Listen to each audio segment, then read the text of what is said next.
Me chamo Natália e essa é a Mariana Vasconcelos. Ela vai aparecer lá na frente. Esse é o nosso trabalho de metodologia científica, com a professora Gilcenara, da turma T500. Nós escolhemos abordar o assunto sobre psicologia clínica, uma importante profissão para os dias atuais. A psicologia clínica é uma área da psicologia onde faz uso de intervenções sistematizadas para provocar mudanças no paciente, chamadas de psicoterapias. Oi, eu sou a Mari e eu vou falar um pouquinho sobre os principais aspectos da psicologia. A psicologia clínica é um ramo da psicologia que trata possíveis transtornos mentais. O psicólogo é um profissional que busca entender os comportamentos e as funções mentais do ser humano. Ele amplia métodos científicos para compreender a psique humana e atuar no tratamento de prevenção de doenças mentais e melhorar sua qualidade de vida.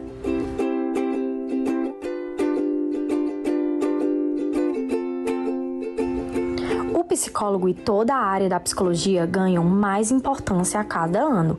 Temos várias formas de atuação do psicólogo: psicologia educacional, psicologia organizacional empresarial, psicologia esportiva, do trânsito hospitalar, social, ambiental, entre muitas outras áreas de atuação.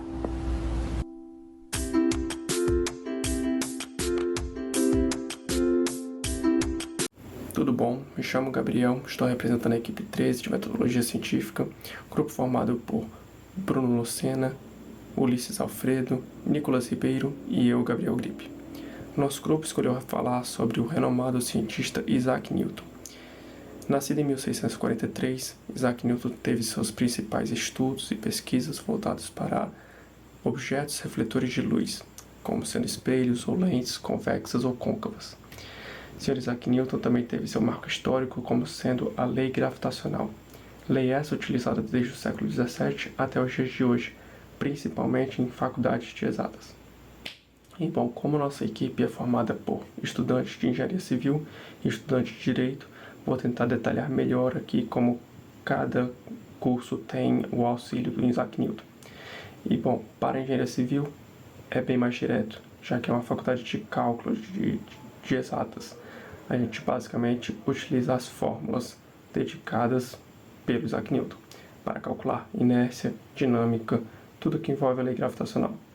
Já para o lado do direito, seria mais como uma fomentação de debates, principalmente sobre a teoria do Estado, já como a dinâmica, que tudo está em constante movimento, ou como citando inércia, um lado mais empírico, citando a inércia como o que está parado tende a estar parado, ou o que está em movimento tende a continuar em movimento. E bom, essa seria a nossa apresentação. Tudo de bom e até a próxima. Olá a todos, eu sou o João Paulo e eu estou aqui com o meu grupo 16 da cadeira Metodologia Científica. Hoje estamos empolgados em compartilhar com vocês a fascinante história de Gustave Eiffel, um dos engenheiros que mais contribuiu para a história da engenharia civil. Gustave Eiffel, nascido em 1832 na França, é mundialmente conhecido como o arquiteto da icônica Torre Eiffel, mas há muito mais a ser descoberto sobre esse visionário ao longo da sua vida. Eiffel não apenas construiu estruturas notáveis, mas também influenciou significativamente o campo da engenharia estrutural. Com formação em engenharia civil, Eiffel destacou-se desde jovem. Ele contribuiu para a construção da Ponte Maria Pia em Portugal e liderou a edificação de diversas estações ferroviárias pela Europa. Esses feitos não só exibiram sua engenhosidade, mas também solidificaram sua reputação como um dos engenheiros mais influentes da sua época. Além disso, sua abordagem inovadora para desafios técnicos trouxe avanços significativos à engenharia moderna. A influência de Eiffel vai além da torre. Ele desempenhou um papel crucial na história da estrutura interna da Estátua da Liberdade, simbolizando a amizade de França e Estados Unidos. E não podemos esquecer o viaduto de Garabit, uma impressionante obra da engenharia que destacou a habilidade em unir estética e funcionalidade. Esses projetos não apenas testemunham uma habilidade técnica, mas também sua visão em moldar o mundo ao seu redor. Em resumo, Gustave Eiffel não foi apenas um construtor de monumentos. Ele foi um inovador que deixou uma marca inapagável na história da engenharia e da arquitetura. E o seu legado ainda inspira gerações a alcançarem estruturas maiores e maiores pela busca da excelência. E o nosso trabalho foi esse do Grupo 16. Ficamos felizes em relatar e falar um pouco sobre esse grande nome da engenharia e da arquitetura, que foi o Gustavo Eiffel. Obrigado pela atenção.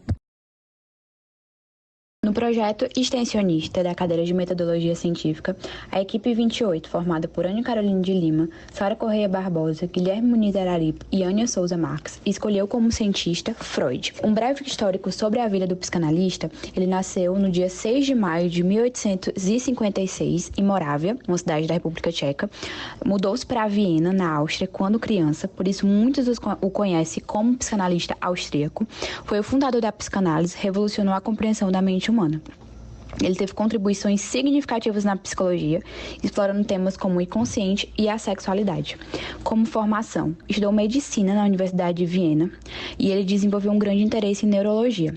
A partir daí, sua pesquisa clínica o levou a criar a psicanálise e ele recebeu o diploma de doutorado de medicina em 1881. As suas maiores inovações são na descoberta do inconsciente e os avanços em relação ao tratamento da neurose. As forças do inconsciente influenciam o comportamento e a personalidade do indivíduo, e que eventos ocorridos durante a infância moldam a experiência da pessoa na fase adulta. O fundador da psicanálise deixou um legado marcante com suas principais obras. A interpretação dos sonhos introduziu a análise dos sonhos como uma porta de entrada para o inconsciente.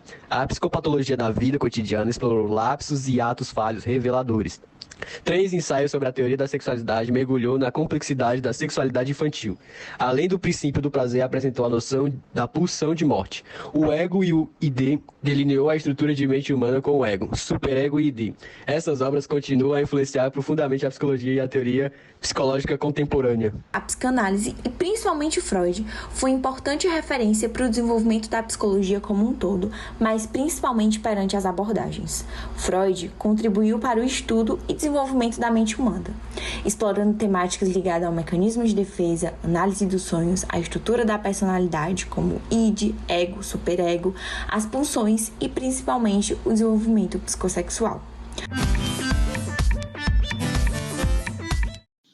Olá, eu sou o Arthur, estarei aqui falando um pouco mais sobre o trabalho que nós fizemos acerca do cientista Julius Robert Oppenheimer. Então, basicamente eu, Bruno e Hugo ficamos responsáveis por fazer e elaborar essa parte mais do roteiro. O Matheus ficou responsável por fazer o relato de experiência, e o Marcelo e o Samuel ficaram mais responsáveis pela parte do vídeo, então a parte mais de edição e deixar o vídeo apto. Então, iniciando mais com a introdução, Julius Robert Oppenheimer nasceu em Nova York no ano de 1904 e morreu em Princeton no ano de 1967.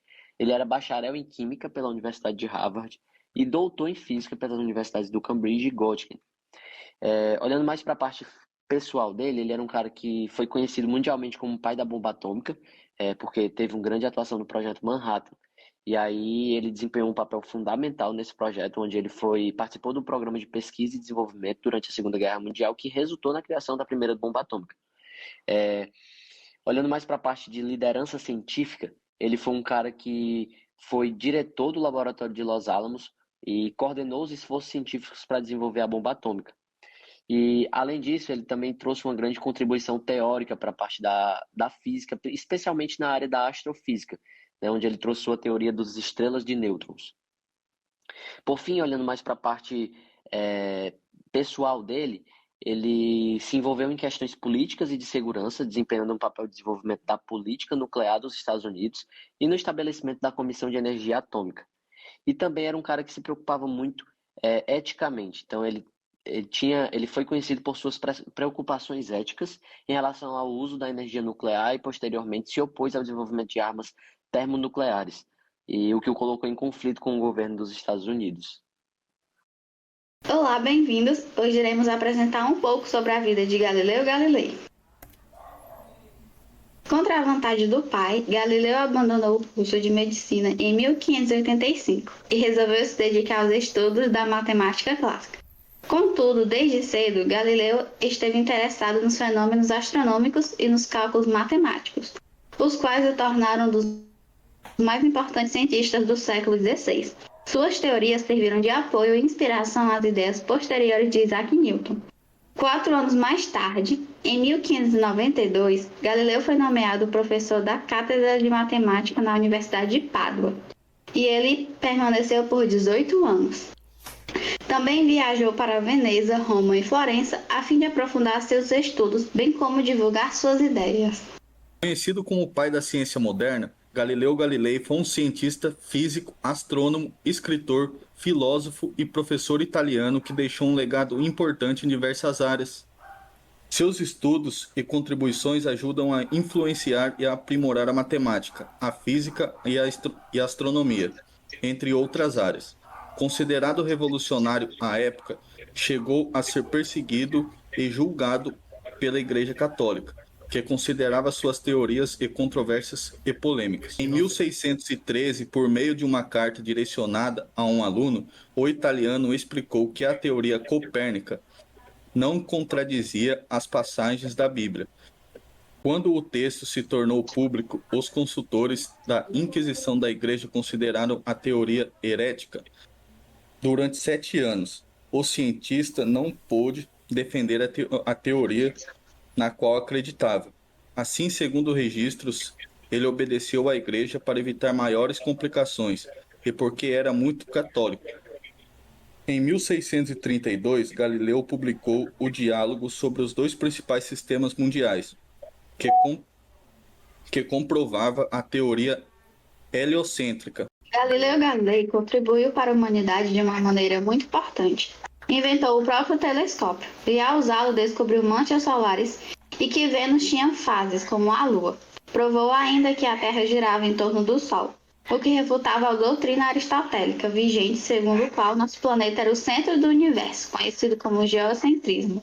Galileu criou instrumentos como a balança hidrostática, um tipo de compasso geométrico que permitia medir ângulos e áreas, o termômetro de Galileu e o percussor do relógio de pêndulo. Os últimos anos de Galileu foram vividos em sua casa, devido à condenação, e ele saiu somente em ocasiões autorizadas pela Inquisição. Ele desenvolveu problemas de saúde e ficou cego, de tanto olhar para o Sol. O astrônomo faleceu em 8 de janeiro de 1642. A Igreja Católica só admitiu que estava errada em relação ao julgamento de Galileu em 1992. E esse foi o nosso trabalho. Muito obrigada pela sua atenção. Olá, me chamo Samuel Zaire Rocha e estou aqui para apresentar nosso pitch sobre o tema abordado durante o semestre, Cientista do Futuro. Aqui podemos ver a organização de nossa equipe, sendo composta por 5 membros, sendo eu o líder do grupo. Bom, para irmos logo ao assunto central, nosso cientista escolhido foi o pesquisador Geoffrey Everest Hinton, e vocês entenderão a seguir o quão impactantes foram as contribuições deste homem para o meio científico e tecnológico. Conhecendo um pouco mais de Geoffrey, podemos falar: ele é anglo-canadense, possui bacharel em Psicologia Cognitiva pela Universidade de Cambridge, na Inglaterra, e é PhD em Inteligência Artificial, ou seja, com formação em Ciências da Computação pela Universidade de Edinburgh, Escócia. Vemos aqui que Geoffrey possui um histórico acadêmico de peso.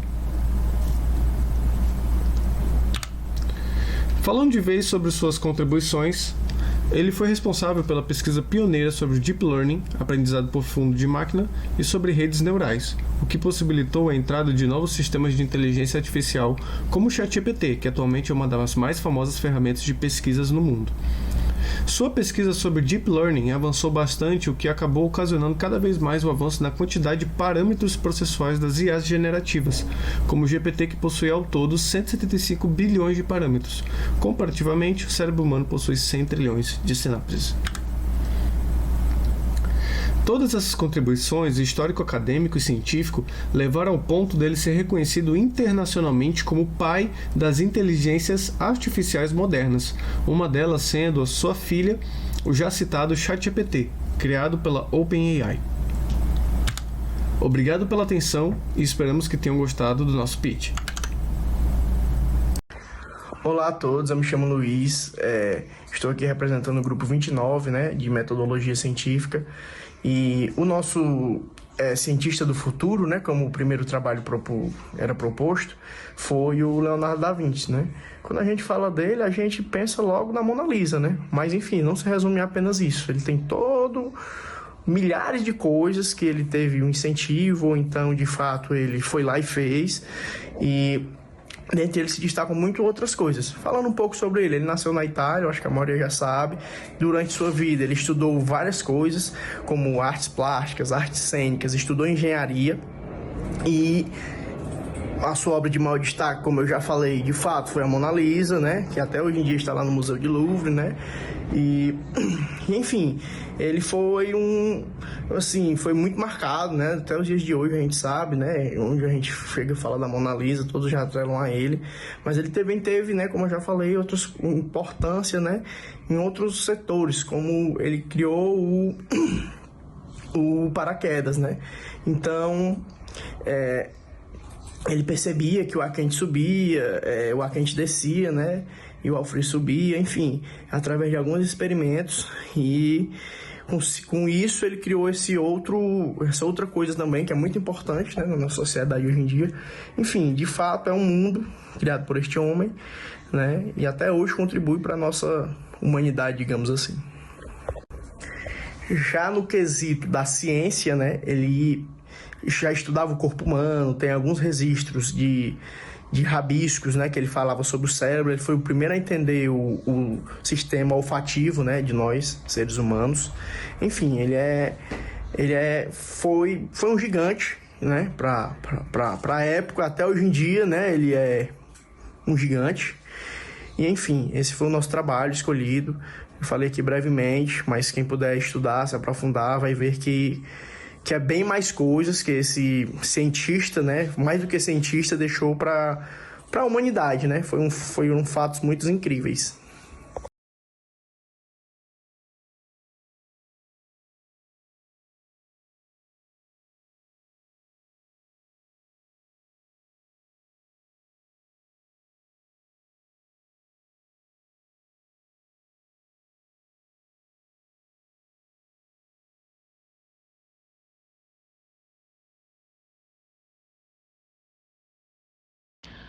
Marie Curie foi uma das mulheres a mudar a história e os rumos do estudo da radioatividade, bem como mostrou ao mundo o valor intelectual e a riquíssima contribuição que as mulheres podem oferecer ao mundo científico, a qual era outrora de caráter predominantemente masculino.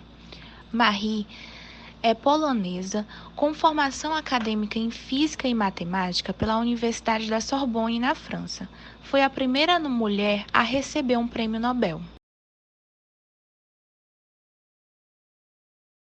Marie e o seu esposo perceberam que certos minerais de urânio, especialmente a peste blenda, tinham radiações mais intensas que o correspondente em teor em urânio, devido à presença de elementos ainda desconhecidos. Marie e seu esposo Pierre começaram a purificar o minério, que era fervido em grandes recipientes sobre um fogão de ferro fundido. Em 1898, conseguiram isolar um elemento 300 vezes mais ativo que o urânio, o polônio. Porém, não estavam satisfeitos, pois o resto do material, depois da extração do polônio, era ainda mais potente que o polônio.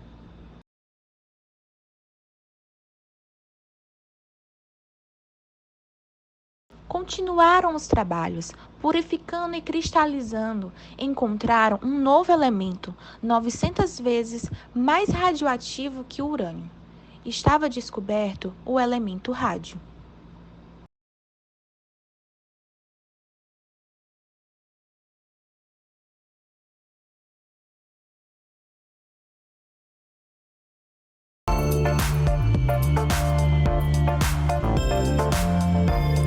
Quem foi Adam Smith? Adam Smith foi um filósofo e economista escocês do século XVII. Considerado o pai da economia moderna, abordou questões como crescimento econômico e modelos de produção. Adam Adam tomou como base o liberalismo político da época para trazer a economia. Dessa maneira, Adam observou como as indústrias inglesas se organizavam. E dessa maneira, em seguida, escreveu 2 grandes obras, onde A Riqueza das Nações, uma delas, abordou o tema que hoje é estudado como liberalismo clássico. Ele se aprofundou então em como a produtividade era medida. Primeiro, a meritocracia. A meritocracia na época era abordado sem bases igualitárias. Isso significa que 2 pessoas de classes sociais, de níveis hierárquicos sociais diferentes, teriam o mesmo modelo de produtividade, tinham o mesmo modelo de medição de produtividade. Adam era contrário a essa ideologia. Dessa maneira, trazendo bases igualitárias para 2 indivíduos e medindo sua produtividade, despertariam um interesse privado individual, fazendo com que modele a economia a favor do crescimento. Outro ponto importante, e o principal, é o livre comércio. Adam, ele defendia que o Estado devia garantir o livre comércio, não atuando como agente econômico, e sim um regulador para garantir que a economia funcionasse. O Adam era contra o protecionismo, cuja ideia era barrar a entrada de agentes no mercado externo, ocasionado pela lei da oferta e da demanda. Oi, a gente veio apresentar hoje o nosso trabalho, que foi iniciado primeiramente lá na V1, e a gente está continuando ele hoje. Então, aqui presente está o André dos Santos, a Jéssica Felipe e a Adriana Oliveira Dantas. Bom, eu sou a Jéssica e eu vou falar um pouco sobre quem a gente escolheu, que foi o Alexandre Graham Bell. Nasceu em 3 de março, na Escócia, em 1847, faleceu dia 2 de agosto de 1922. Ele foi inventor, cientista e estudioso do som, com formação acadêmica em medicina, fisiologia e filosofia da voz e fala. Agora ele é uma grande que fala sobre as invenções. Ele foi inventor, né, no telefone, hoje de transmissão e recepção à distância. Ele também ajudou no desenvolvimento do primeiro avião, que era movido a vapor e gasolina, e tinha algumas limitações. Também foi o criador também do fotofone, e ele era capaz de transmitir luz, né, das linhas telefônicas, né. E outra grande invenção dele também foi o ouvido eletrônico, que até hoje é utilizado. Ele ajudou na melhoria da telefonia, por satélite e usar por satélites e microfones e aviões. O Alexandre, como já foi mencionado pelo André, ele foi um inovador na questão da telecomunicação. E também ele foi o inventor do primeiro hidroavião, certo? E para que o hidroavião tivesse uma capacidade de funcionamento mais eficaz, foi necessário que ele realizasse a invenção também de um inflamador de combustível. E como através desse inflamador de combustível que ele desenvolveu, que era um dispositivo que permitia a estabilização e o ajuste do motor aeronáutico, a invenção foi capaz de dar mais autonomia e eficiência na combustão do hidroavião, dando mais autonomia para ele. Ele também foi responsável pelos gravadores de cilindro, né, que tinha aí o gravador de cilindro de Bell, né, que permitiu pela primeira vez a gravação e reprodução de som, certo? Junto a isso, também foi feito o gramofone, que era, após a gravação do cilindro estar sendo realizada, o gramofone ele reproduzia os sons que estavam gravados no disco de vinil. E aí, o disco de vinil era o lugar onde as informações eram gravadas, certo? Então, ele desenvolveu o gravador de cilindro, que era utilizado para gravar o disco de vinil, e depois que o disco de vinil estivesse gravado com sons, era colocado no gramofone, e depois era reproduzido os sons. Foi uma descoberta para a humanidade bem relevante. Tá? Bell, ele tinha uma longa história relacionada à inovação, né, no campo da telecomunicação, desde a telegrafia, telefonemas e até a internet. Através das primeiras invenções dele, que foi o telefone, ele abriu aí um campo na telecomunicação que foi possível transcrever para o mundo inteiro. Então, ele ajudou muito na globalização, né, da mundial, através da invenção do telefone, porque a partir do telefone criado foi possível descobrir novas dispositivos, né, que ajudaram na comunicação com as pessoas de maneira global. Então, as pessoas que antes a comunicação era realizada através de cartas, passaram a se comunicar de maneira mais rápida. Então, eu estando aqui hoje, já conseguia ligar para uma pessoa que está no outro lado do país. Então, ele foi um grande responsável por essa melhoria na comunicação das empresas, né? Das empresas e das pessoas no geral.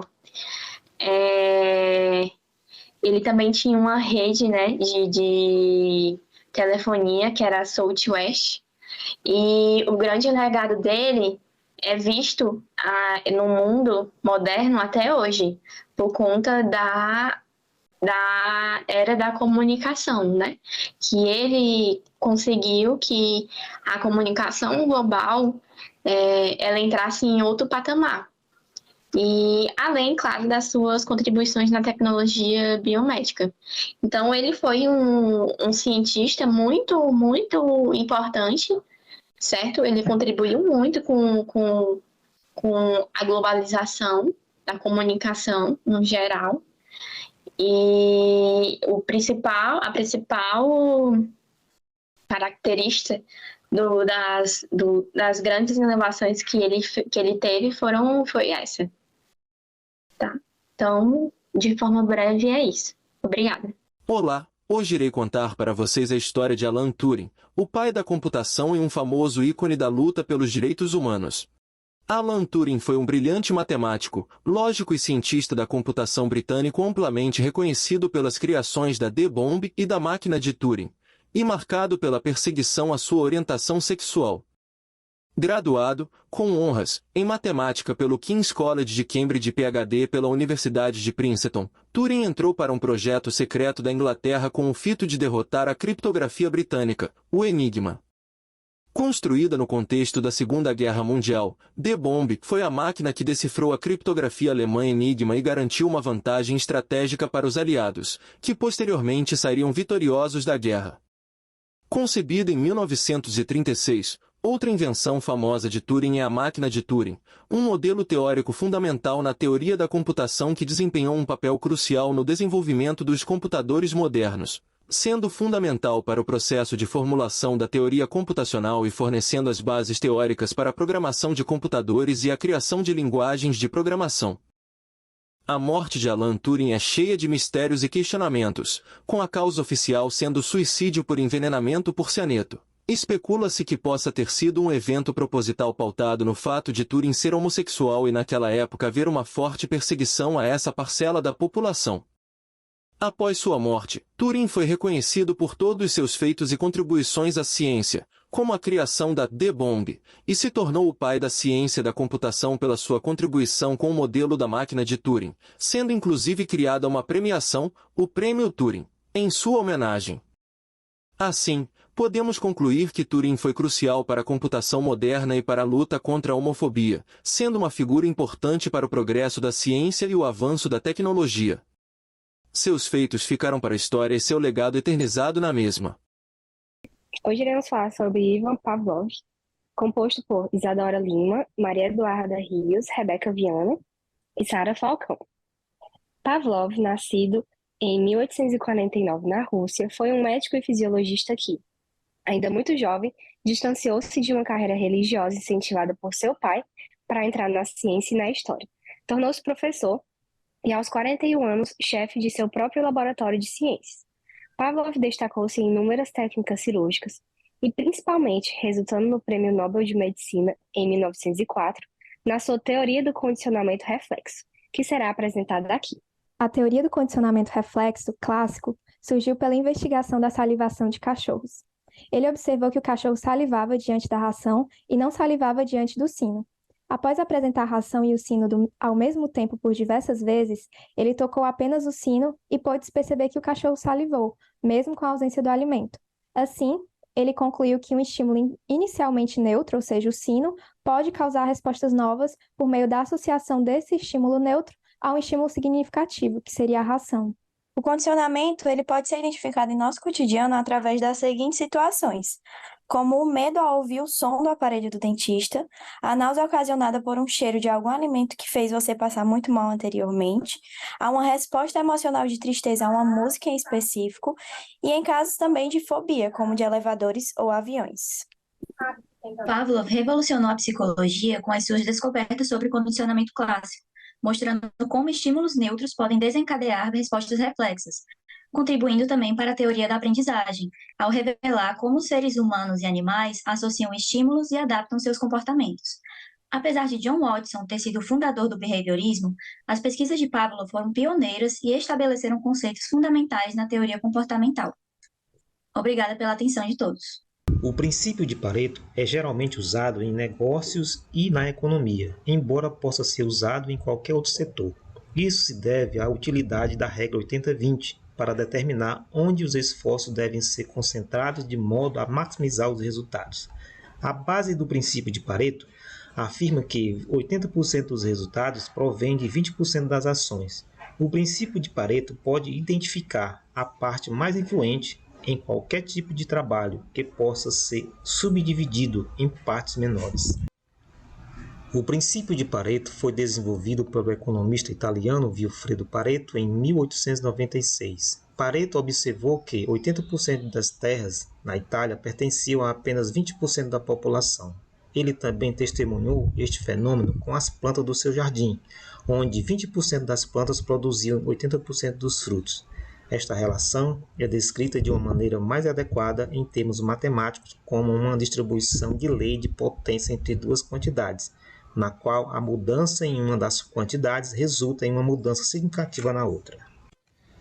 Agradeço a todos que colaboraram com cada parte desse trabalho e esses são os nomes da nossa equipe: Antônio Pereira de Castro, José Adairto Ribeiro Lima, Eziele Rebeca Girão da Silva, Luísa de Fátima Rodrigues de Araújo e Jonas J. de Paula Neto e Pedro Paulo da Silva Queiroz.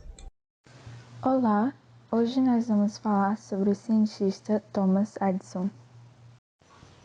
Thomas Edison nasceu em Milão, nos Estados Unidos, no dia 11 de fevereiro de 1847. Ele foi um filho de um marceneiro e de uma professora, e isso possibilitou que completasse a sua educação primária e o início de suas invenções. Edison começou a trabalhar com 12 anos vendendo doces e jornais em uma estação de trem, e foi assim que ele conseguiu financiar o seu laboratório e os seus experimentos químicos e elétricos.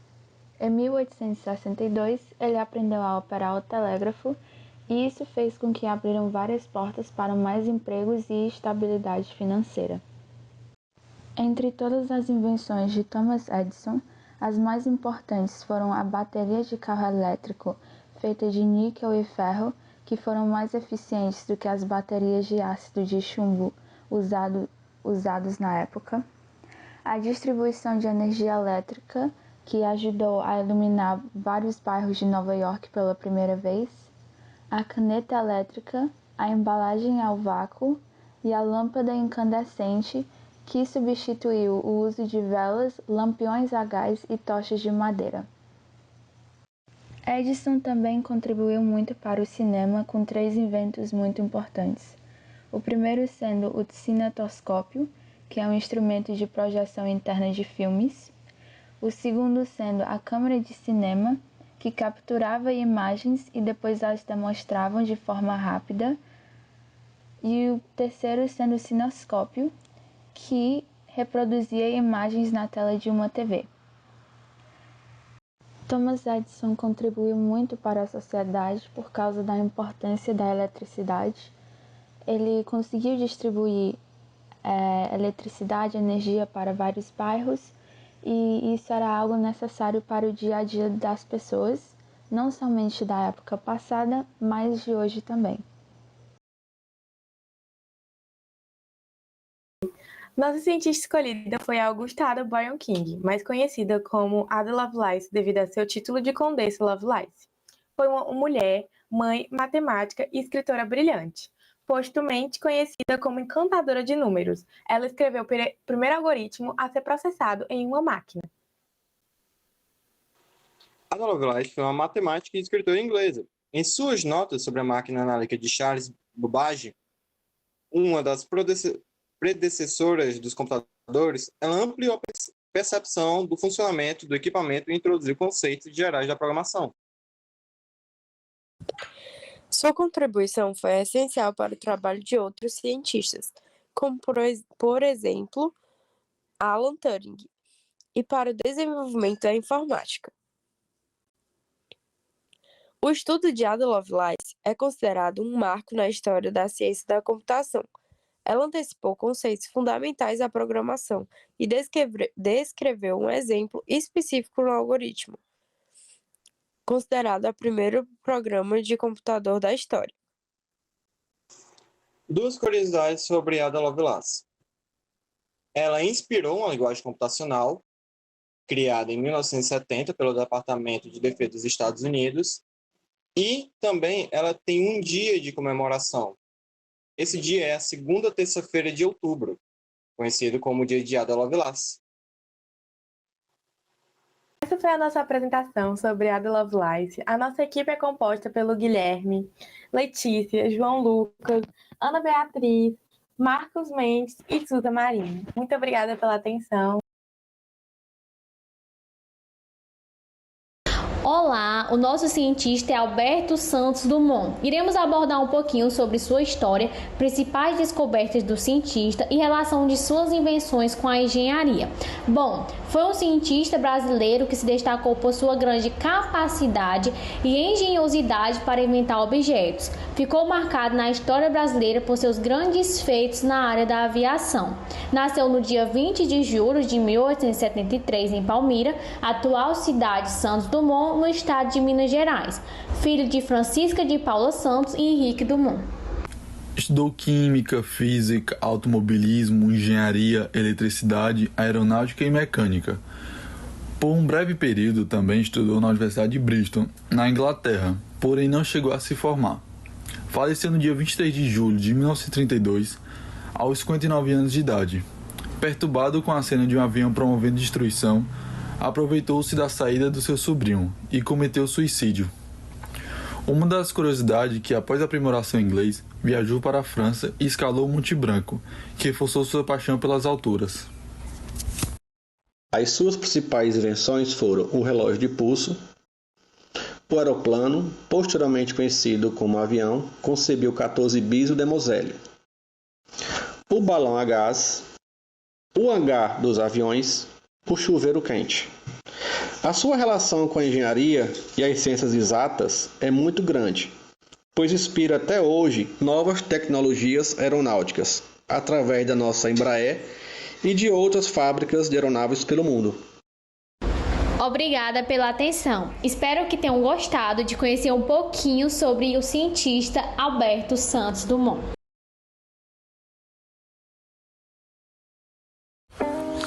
Oi, nós somos da equipe 30, da turma 23 de Metodologia Científica e vamos falar sobre o matemático e físico Leonhard Euler.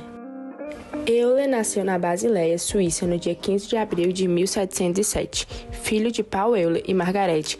Com 1 ano de idade, mudou-se com a família para a cidade de Rien, onde passou grande parte de sua infância. Com 16 anos, recebeu o grau de mestre em artes, com uma dissertação que comparava os sistemas de filosofia natural de Isaac Newton e de René Descartes.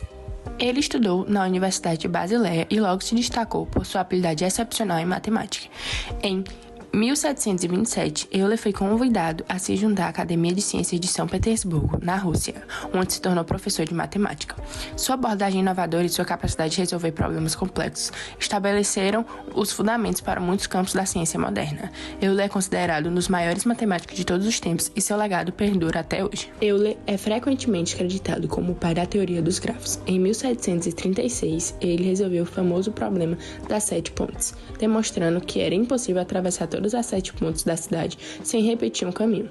Isso levou à criação da teoria dos grafos, um campo importante na matemática discreta, que estuda relações entre pontos e arestas. Contribuiu com a geometria de várias maneiras, incluindo sua pesquisa sobre poliedros, onde formulou a fórmula característica de Euler, que relaciona o número de vértices, arestas e faces de um poliedro.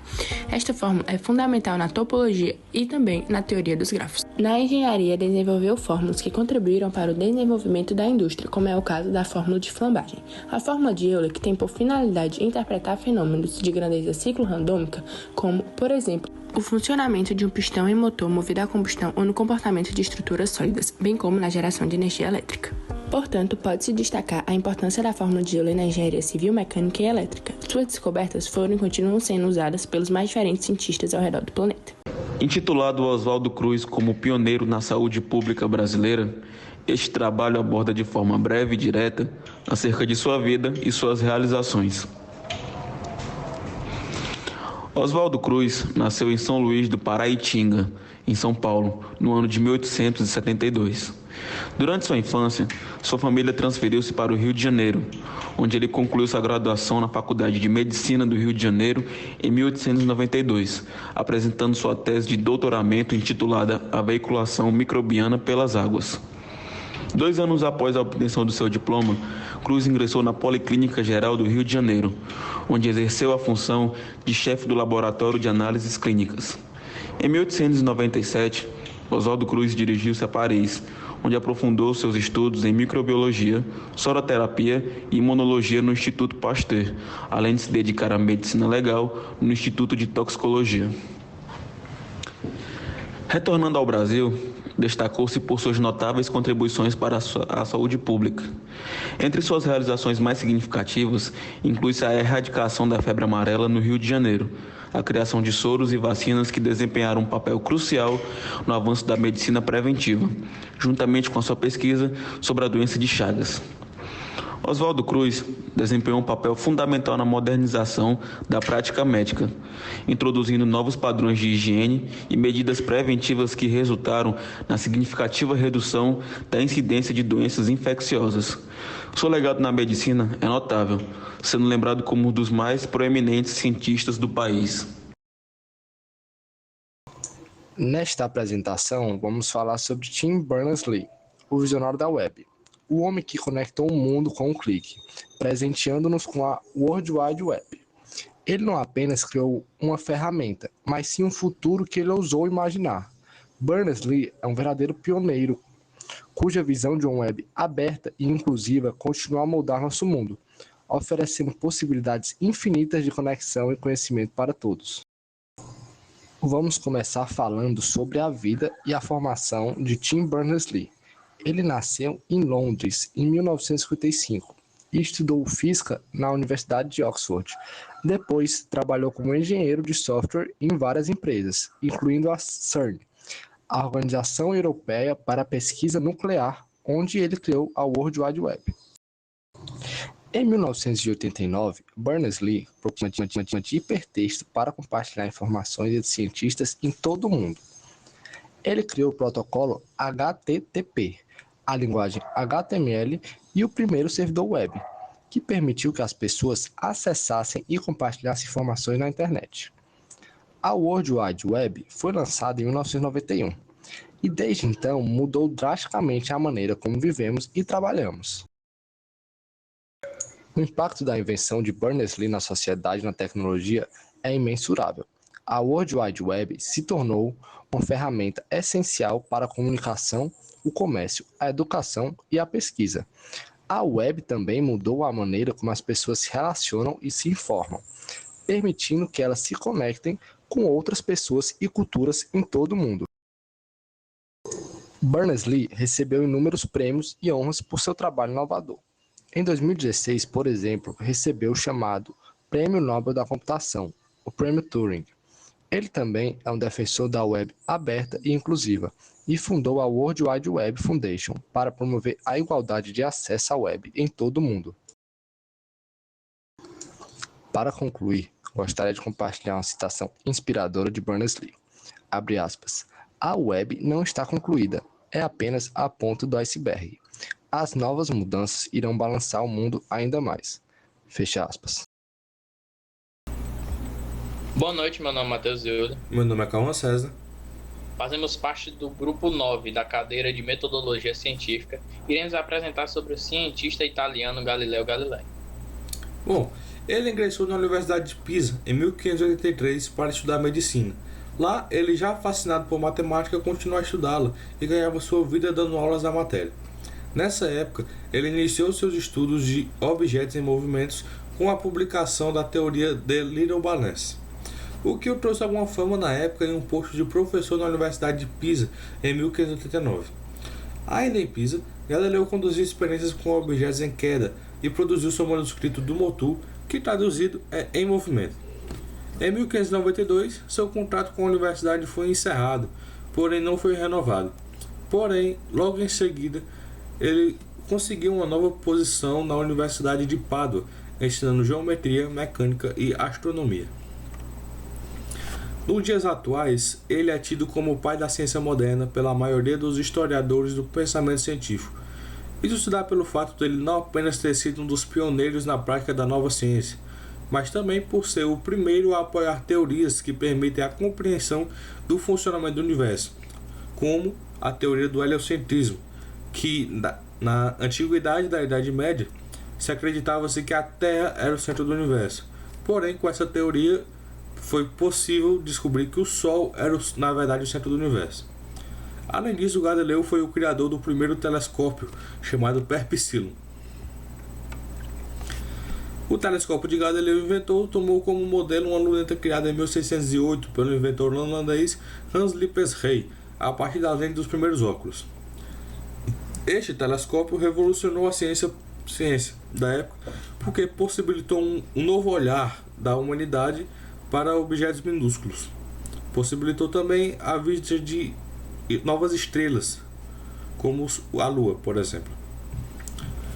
Os primeiros resultados da pesquisa de Galileu com o uso do telescópio foram publicados já em 1610, 2 anos após a invenção ser criada, com o título de Um Mensageiro Estelar.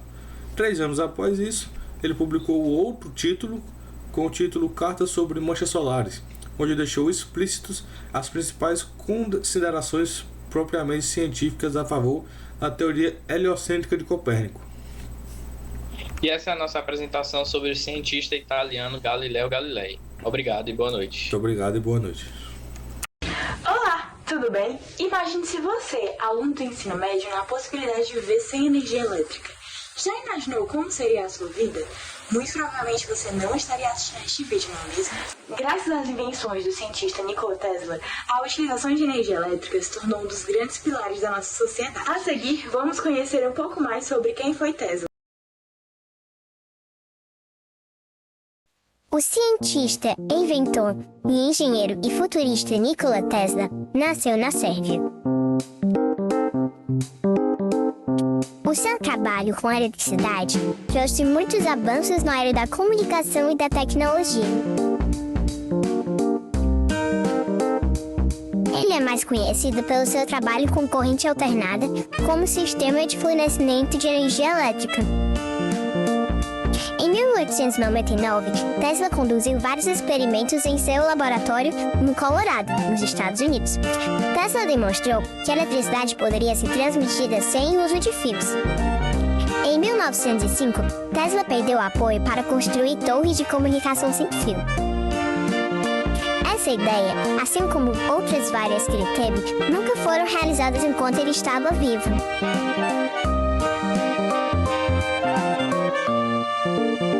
Hoje, mergulharemos em um avanço incrível no campo da medicina e da tecnologia, a ponte digital, uma inovação revolucionária desenvolvida pelo neurocientista Gregory Courtine. Esta ponte está redefinindo as fronteiras da recuperação para pacientes com tetraplegia crônica. A ponte digital opera por meio de uma interação complexa entre eletrônica e biologia. Os sinais elétricos do cérebro são capturados por sensores implantados e em seguida transmitidos para um dispositivo que os converte em estímulos específicos para a medula espinhal. Esses estímulos, por sua vez, acionam os músculos das pernas, possibilitando o movimento. Gregory Courtine é um neurocientista do Instituto Federal Suíço de Tecnologia em Lausanne, na Suíça. Ele e sua equipe foram os principais responsáveis na pesquisa desse dispositivo para permitir que pacientes com paralisia recuperem a capacidade de andar. Por fim, gostaria de agradecer aos meus companheiros de equipe que colaboraram para o fim desse trabalho. João Pedro Pereira, que ficou responsável pela produção e edição do vídeo, ao Gabriel Campbell, que produziu o arquivo que está sendo enviado junto com esse vídeo, e a mim, Samuel de Francisco e Pedro Vasconcelos, que ficamos responsáveis pelo script e os áudios desse vídeo. Alessandro Giuseppe Antônio Anastasio Volta nasceu em 18 de fevereiro de 1745 na cidade de Como, localizada na Lombardia italiana. Volta, o renomado químico, físico e pioneiro da eletricidade, começou a falar somente aos 4 anos de idade e, aos 6, foi enviado pela família para a escola jesuítica, onde receberia uma educação religiosa. Mas aos 14 anos de idade, para a felicidade da ciência, o jovem Alessandro decidiu se dedicar ao estudo da física e, 2 anos mais tarde, abandonou a carreira eclesiástica. Volta viveu 82 anos, durante os quais fez inúmeras descobertas. Dentre elas, devemos destacar a pilha voltaica, invenção que mais tarde levaria ao desenvolvimento do campo da eletroquímica e que o fez gozar de uma excelente amizade com o imperador francês Napoleão Bonaparte. Em sua homenagem, a unidade de medida da tensão elétrica recebe o nome de volt, e sua principal invenção, a pilha voltaica, está hoje presente dentro de quase todos os lares do planeta. A pilha faz parte do funcionamento de diversos equipamentos, tais como controles remotos ou relógios de paredes. As baterias atualmente utilizadas nos smartphones e nos veículos elétricos foram desenvolvidas a partir da invenção de Volta, a pilha voltaica. Alessandro Volta foi, sem sombra de dúvida, um dos maiores inventores do século XVIII, e sua invenção, a pilha, provocou um grande avanço científico. Boa tarde, meu nome é Lucas Lira, sou estudante do curso de Engenharia Civil e vou falar aqui sobre o meu cientista escolhido, que foi Galileu Galilei. Galileu Galilei é um físico, matemático e astrônomo que ajudou muito, tanto na astrologia como na física. Uma de suas descobertas foi o termômetro, que foi onde ele colocou em um tubo com água bolinhas de diferentes corantes com diferentes temperaturas e fez um pequeno experimento, onde as bolinhas quentes flutuavam, as frias desciam e a temperatura ambiente ficava no meio. Outra invenção dele também foi o telescópio. Ele foi criado para aprimorar a nuleta. Foi onde ele observou que a Lua não é lisa, a superfície da Lua não é lisa, e Júpiter tem 4 luas. Olá, professora! O nosso cientista escolhido foi o B.F. Skinner, um psicólogo estadunidense que viveu entre o ano de 1904 e 1990. O nosso grupo é formado pela Aline Andrade, Jéssica Paula, Joana Aquino e por mim, Maria Gabriela. A seguir, traremos mais informações. E com sua formação acadêmica, Skinner tinha bacharel em comportamento humano e ele também foi o criador do behaviorismo radical. O behaviorismo radical ele consiste nessa análise dos comportamentos humanos dentro de um contexto, mas sem considerar fatores intrapsíquicos como as emoções. Ele foi um pesquisador e crítico de Freud, justamente porque Freud foi o criador da psicanálise, e a psicanálise tem muito essa análise de fatores como emoções, e a própria linguagem é uma característica analisada na psicanálise. Agora, trazendo algumas curiosidades sobre Skinner, ele desenvolveu um mecanismo chamado a caixa de Skinner, e é um dispositivo onde os animais eles aprendem através de recompensas. Ele também percebeu que os pombos, quando eles recebiam comidas aleatoriamente, eles desenvolveram certos comportamentos supersticiosos. Isso mostrou que essas associações podem levar a gente até essas crenças supersticiosas e podem também redefinir o nosso aprendizado e também o nosso comportamento. Em relação à educação, Skinner realizou vários experimentos a fim de possibilitar o modelo educacional mais assertivo que os utilizados até então, os modelos punitivos. Assim, o método de Skinner, ele tinha como finalidade promover uma facilidade na aprendizagem e encorajar a participação ativa dos alunos nesse processo. Nós trouxemos também uma frase do Skinner, que é a seguinte: a educação é o estabelecimento de comportamentos que serão vantajosos para o indivíduo e para os outros em um determinado futuro. Olá, tudo bem? Essa é a nossa equipe: Marina, Débora, Lara, Guilherme e João Guilherme. Hoje iremos falar sobre Albert Einstein, um renomado físico teórico que revolucionou nossa compreensão do universo. Estas são algumas das principais descobertas de Einstein, que nos proporcionou um melhor entendimento da física atual. Iremos falar sobre algumas delas. A teoria da relatividade restrita pode ser resumida em dois postulados. O primeiro é: as leis da física são as mesmas para todos os observadores em todos os referenciais inerciais. Não existe um referencial inercial absoluto. E a segunda é: a velocidade da luz no vácuo tem o mesmo valor em todas as direções e em todos os referenciais inerciais.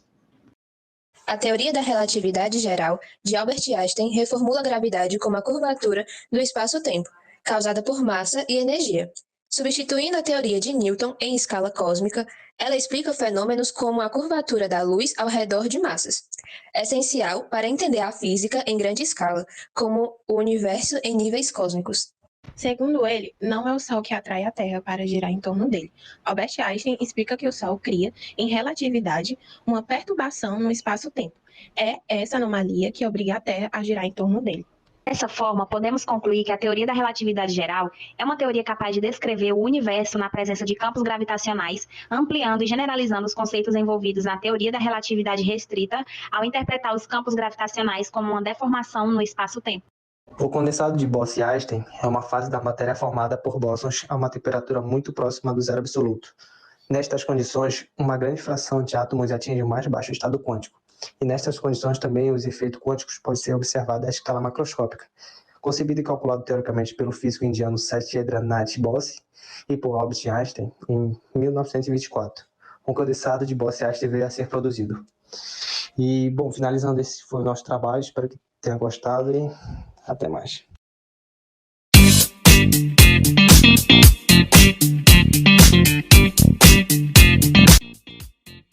Um pouquinho sobre a trajetória de vida de Darwin.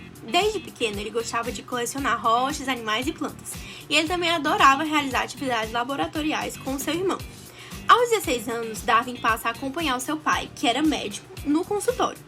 Então, ele inicia a faculdade de medicina, seguindo os passos ali da sua família. Porém, Darwin ele não se identifica com o curso. Então, em 1827, ele desiste da medicina e passa a frequentar a faculdade de Cambridge, que é onde ele inicia a famosa coleção de besouros. Em Cambridge, Darwin também conhece um naturalista muito famoso, que era o Henslow. E Henslow indica ele a viajar a bordo de um navio. O navio parte em 1831 e Darwin viaja por 5 anos, coletando uma grande quantidade de material que rendeu vários trabalhos sobre fauna, flora, além de também contribuições sobre geologia de algumas áreas. As ideias sobre evolução, no entanto, não foram publicadas rapidamente. Só em 1859, o livro Origem das Espécies por meio da Seleção Natural foi realmente publicado, e a sua teoria foi aceita por maior parte da comunidade científica. E afinal, o que é essa teoria da seleção natural? Basicamente, uma teoria em que todos os seres vivos estariam o tempo todo lutando para sobreviver no meio ambiente e que o meio ambiente seria o responsável por selecionar aquele mais apto a sobreviver nele. A seleção natural é um mecanismo para explicar a vida e a diversidade na Terra. Charles Darwin é um cientista de importância indiscutível na história da ciência. Sua teoria da evolução por seleção natural revolucionou a biologia. Além disso, suas descobertas, experimentos e observações estabeleceram bases para a compreensão da diversidade da vida na Terra. O legado de Darwin perdura como uma influência duradoura na biologia moderna e em várias outras disciplinas científicas, além de que sua contribuição continua a inspirar perguntas e avanços na pesquisa científica.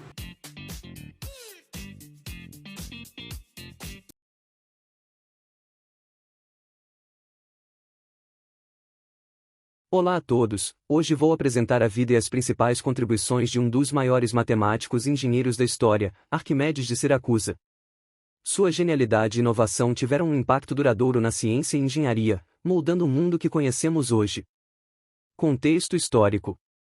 Viveu no século III a.C. em Siracusa, uma colônia grega na Sicília.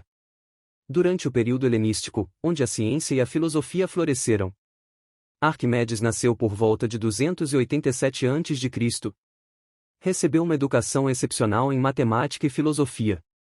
Estudou em Alexandria, um dos centros intelectuais mais importantes da época. Principais contribuições matemáticas. Cálculo de áreas e volumes. Arquimedes desenvolveu métodos revolucionários para calcular áreas de figuras planas e volumes de sólidos. Alavanca e equilíbrio. Ele formulou os princípios da alavanca e do equilíbrio, que são fundamentais na engenharia. Eureka! A coroa de Hierão.